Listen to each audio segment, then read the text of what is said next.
बिस्मिल्लाहिर्रहमानिर्रहीम। अस्सलाम वालेकुम। Welcome to our online coaching classes at the platform of Shahrukh Alam college of health sciences Multan. I am Arya Naseem और मैं आपको एनाटॉमी एंड फिजियोलॉजी पढ़ाती हूँ। लास्ट लेक्चर में हम लोगों ने जो चैप्टर स्टार्ट किया हुआ था स्किन, इससे पहले हम स्किन के एनाटॉमी फिजियोलॉजी को अच्छे से देख चुके हैं और इसके फंक्शन। अब हम लोगों ने जो लास्ट लेक्चर में स्टार्ट किया था वो थी स्किन रिलेटेड डिजीजेस, यानी कि जिल्द की होने वाली बीमारियां। बेसिकली हम फोकस कर रहे थे स्कैबीज को। स्कैबीज के बारे में हम लोगों ने लास्ट लेक्चर में देखा था कि ये होती क्या है। इसके इंट्रो में हम लोगों ने कहा था डिस्कशन में कि स्कैबीज एक जिल्द की बीमारी है जो कि एक पैरासाइट इन्फेस्टेशन है। इन्फेक्शन और इन्फेस्टेशन में डिफरेंस हम लोगों ने ये पढ़ा था कि जो बैक्टीरियाज और वायरसेस काज करते हैं उसको हम इन्फेक्शन कहेंगे, लेकिन जो पैरासाइट्स काज करते हैं उसको इन्फेस्टेशन कहते हैं।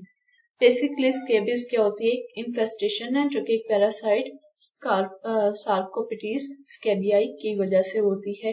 ये माइट बेसिकली क्या करता है, जो हमारी स्किन होती है इसके अंदर घुस के बोरोस यानी कि बिल बना लेता है, जिसमें रह के फिर ये अपने अंडे देता है, जिसकी वजह से जो स्किन के अंदर है ईचिंग और रैशेस होते हैं और बहुत ज्यादा खारिश होती है। इसको अगर ट्रीट ना किया जाए तो ये खारिश कॉम्प्लिकेशन की सूरत में जो है कोई इन्फेक्शन काज कर सकती है, क्योंकि जख्म इतनी ज्यादा खारिश होती है कि बार बार जो है वो खुद जाने की वजह से स्किन पे जो है जिल्द पे जख्म बन सकते हैं।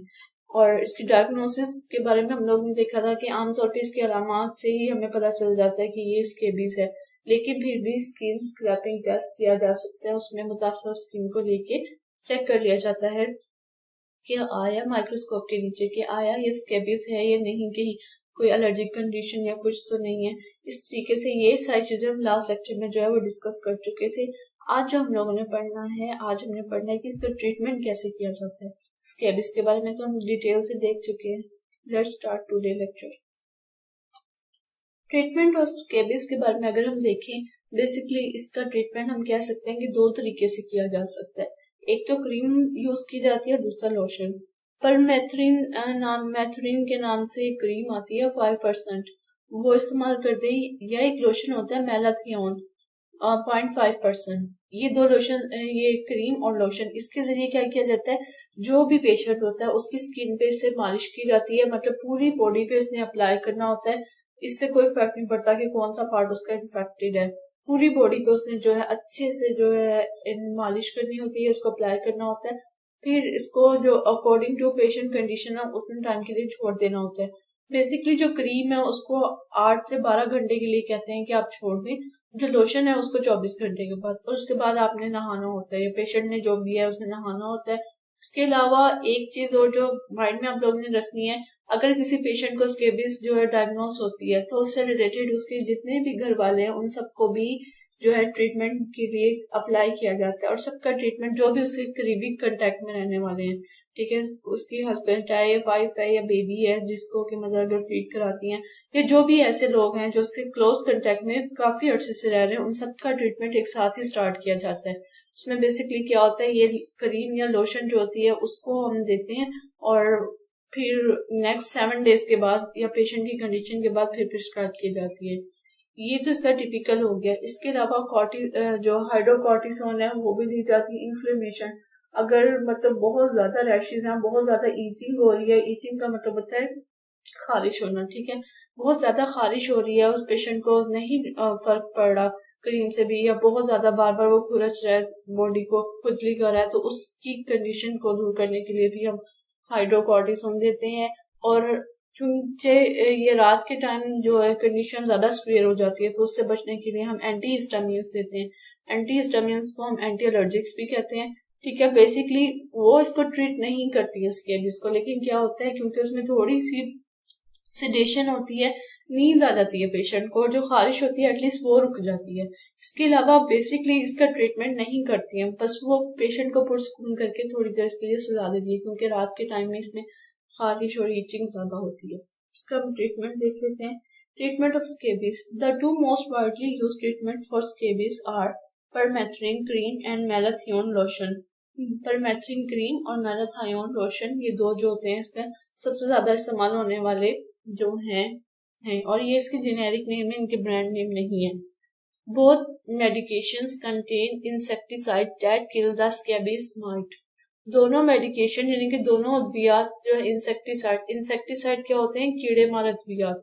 इंसेक्ट का वर्ड कीड़ों से निकला है और साइड का मतलब जहाँ पे भी होता है, जैसे सुसाइड होता है, इसका मतलब होता है किलर, यानी कि जो मेडिसिन इंसेक्ट्स को किल करती हैं उनको हम इंसेक्टिसाइड्स कहते हैं। दोनों मेडिसिन इंसेक्टिसाइड हैं जो कि स्कैबिस माइट को किल करेंगी, क्योंकि वो स्किन के अंदर घुस के रह रहा है और इचिंग काज कर रहा है। इसलिए हमारा बेसिक पर्पस क्या है कि उसको खत्म करना। जब तक वो नहीं डेथ होती उसकी, वो खत्म नहीं होता स्किन से, तब तक जो है ये कंडीशन कंटिन्यू रहती है। परमेथ्रिन क्रीम 5% जो होती है is usually recommended as the first treatment. सबसे पहले हम क्या पेशेंट को प्रिस्क्राइब करते हैं? परमेथ्रिन क्रीम जो है उसको प्रिस्क्राइब करना है 5%।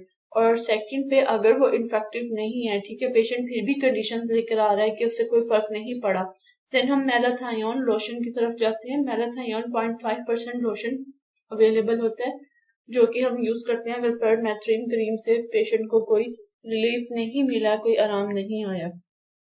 इसके अलावा हाइड्रोकॉर्टिसोन क्रीम जो कि एक स्टेरॉइड है for reduction of inflammation and itching, यानी कि सूजन और खारिश कम करने के लिए हाइड्रोकॉर्टिसोन की टॉपिकल।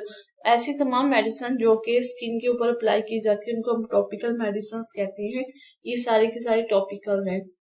नेक्स्ट है anti histamine can also be prescribe. Anti histamine जो मैंने आप लोगों को बताया एंटी एलर्जिक भी होती हैं। बेसिकली वो हम क्यों प्रिस्क्राइब कर रहे होते हैं? वो इसलिए दे रहे होते हैं कि पेशेंट को, क्योंकि इस स्कैबिस में खारिश का अटैक रात के वक्त और गुस्ल के बाद जो होता है वो ज्यादा आता है, तो इसलिए रात के वक्त पेशेंट को अक्सर इतनी सीवियर खारिश होती है कि वो सो नहीं सकता। तो इस कंडीशन को अवॉइड करने के लिए एंटी हिस्टामिन देते हैं ताकि थोड़ी सी सिडेशन हो जाती है, उसकी वजह से सिडेशन करता है वो रोगी को, जिसकी वजह से जो पेशेंट है वो आराम से सो सकते हैं। और antibiotics prescribe only in case of complication of स्कैबिस।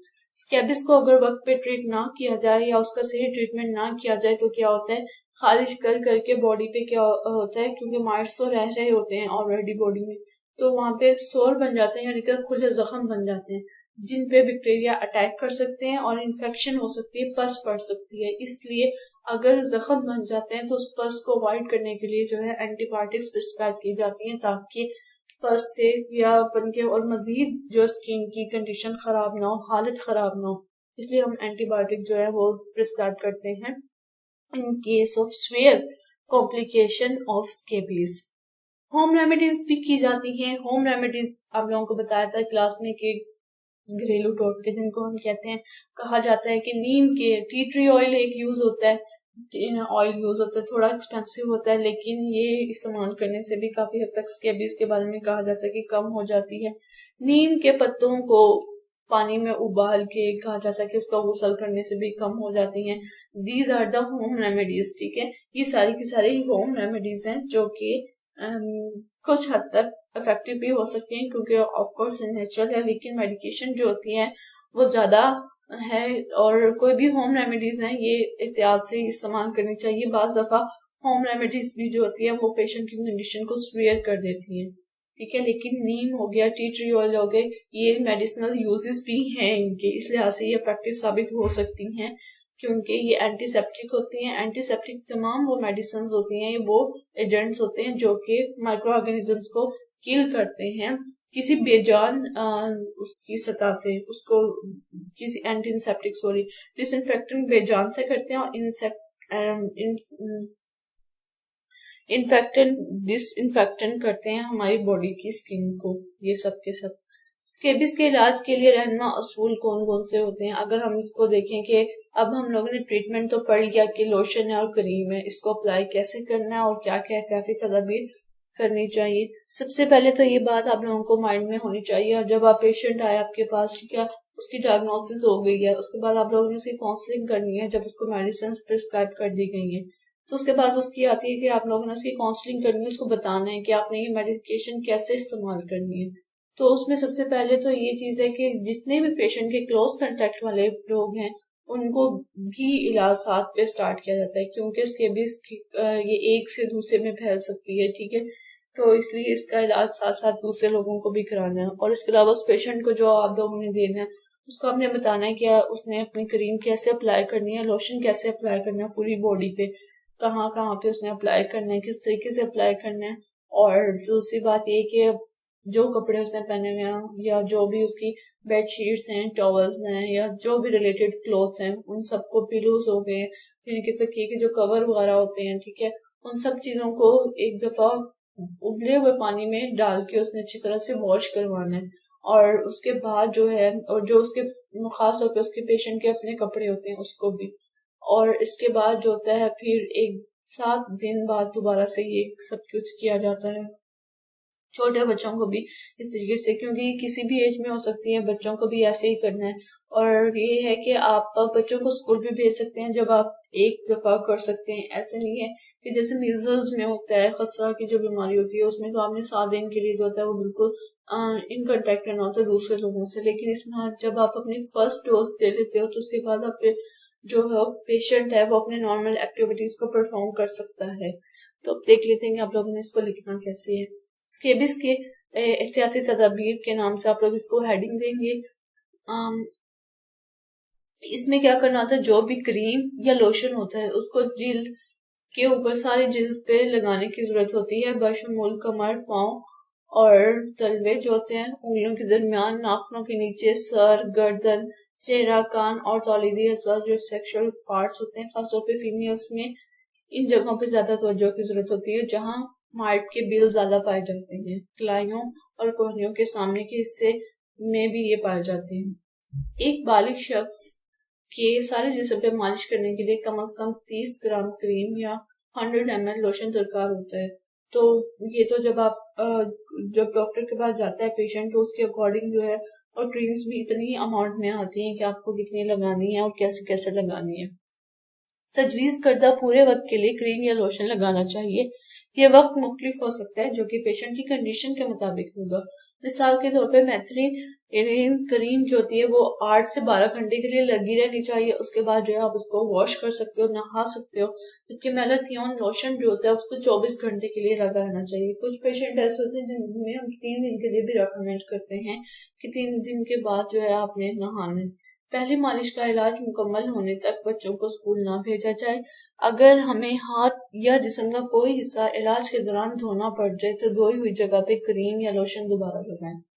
बच्चों को दूध पिलाने से पहले माएं अपने पार्ट्स अच्छी तरह धो लें और दूध पिलाने के बाद दोबारा से क्रीम या लोशन लगा लेना चाहिए।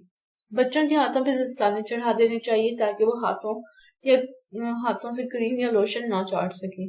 पहली मालिश के बाद इस्तेमाल शुदा कपड़ों, तौलियों, बिस्तर की चादरों को उबलते हुए पानी में मशीन से धोएं, इससे माइट्स हलाक हो जाते हैं। ऐसे कपड़े जिनको नहीं धोया जा सकता, उनको 72 घंटों के लिए हमने किसी प्लास्टिक बैग में बंद करके रख देना है। उससे भी माइट जो होते हैं वो हलाक हो सकती है। या ड्राई क्लीन करवा लें, ठीक है। और उसमें क्या होता है, एयर ड्राई जो होते हैं उससे वॉशिंग की जाती है और माइट्स होते हैं उससे भी हलाक हो सकते हैं।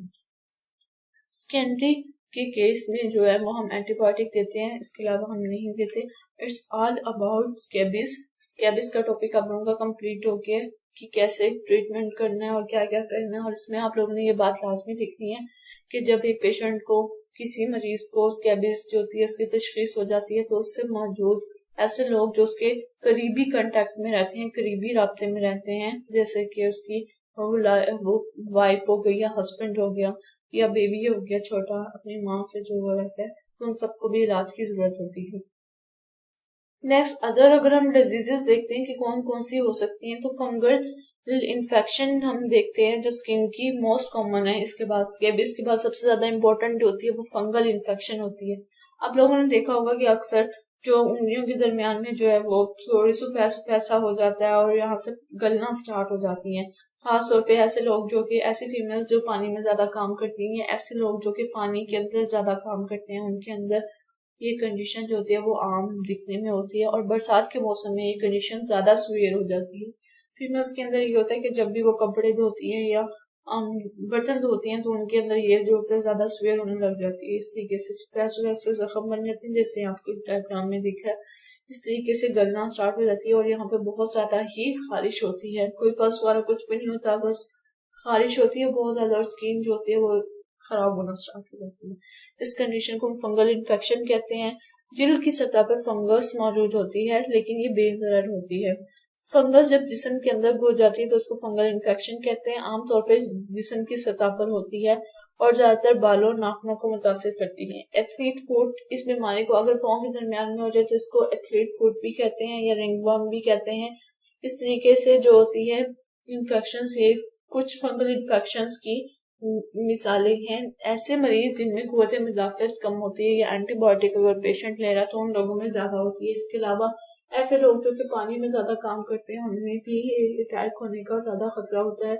इससे बचाव के लिए क्या किया जाता है कि अगर पेशेंट को फंगल इन्फेक्शन हो जाती है तो एंटी फंगल मेडिसिन दी जाती हैं, क्रीम्स की शक्ल में क्रीम्स लगाने के लिए दी जाती हैं और जो कि आप लोगों ने 2 या 3 टाइम अप्लाई करनी होती है। और इससे बचने के लिए कि आप लोगों को इन्फेक्शन ना हो, फंगल इन्फेक्शन से बचने के लिए जरूरी है कि ऐसे पेशेंट जो कि सेंसिटिव होते हैं, जिनको होने का खतरा होता है, उनको चाहिए कि जब भी उन्होंने कोई वाटर से रिलेटेड काम करना होता है, पानी से रिलेटेड काम करना है, तो जो है अपने आप की स्किन को अच्छे से मॉइस्चराइज करने से क्या होता है कि कोई भी चीज पानी पे ठहरेगी नहीं, स्किन पे आपकी ठहरेगी नहीं, क्योंकि आपकी स्किन जो होती है वो स्लिपरी हो जाती है। नेक्स्ट जो इम्पोर्टेंट डिजीज या डिसऑर्डर देखने से आता है रिलेटेड से, वो है स्किन कैंसर। बहुत कॉमन है स्किन कैंसर। फंगल इन्फेक्शन के बाद शायद सबसे ज्यादा कॉमन स्किन कैंसर ही है और रेट ऑफ डेथ भी इससे बहुत ज्यादा है। बेसिकली कैंसर होता क्या है? Uncontrolled division of cell. Cancer एक ऐसी कंडीशन होती है जिसमें हमारी बॉडी के सेल्स जो होते हैं, बॉडी के खुलिए खुद ब खुद जितने बनने चाहिए उससे ज्यादा अमाउंट में बनते ही जाते हैं, यानी कि बॉडी का कंट्रोल खत्म हो जाता है, उसमें एक खास मिकदार से ज्यादा बनने लगते हैं। उस कंडीशन को हम कैंसर कहते हैं। जब दिल के खुलियात मामूल से ज्यादा बढ़ने शुरू हो जाएं तो वो कैंसर का बायस बनते हैं। और इस तरह से इसका बेसिक काज क्या होता है स्किन कैंसर का? यूवी रेस, जिसको हम कहते हैं अल्ट्रा वायलेट रेस, यानी कि अल्ट्रा वायलेट शुआएं जो कि सूरज से आती हैं। अगर सूरज को ऐसे लोग हैं जो कि सन में सूरज की रोशनी में ज्यादा काम करते हैं तो इसलिए उन्हें कहते हैं कि उनको सन ब्लॉक्स यूज करने चाहिए ताकि स्किन कैंसर से अवॉइड किया जा सके। इसमें क्या होता है, ब्लिस्टर टाइप बन जाते हैं स्किन पे, यानी कि छाला टाइप बन जाता है, वो आगे आगे बढ़ता है, वो स्फीयर होती रहती है condition due to ultraviolet race.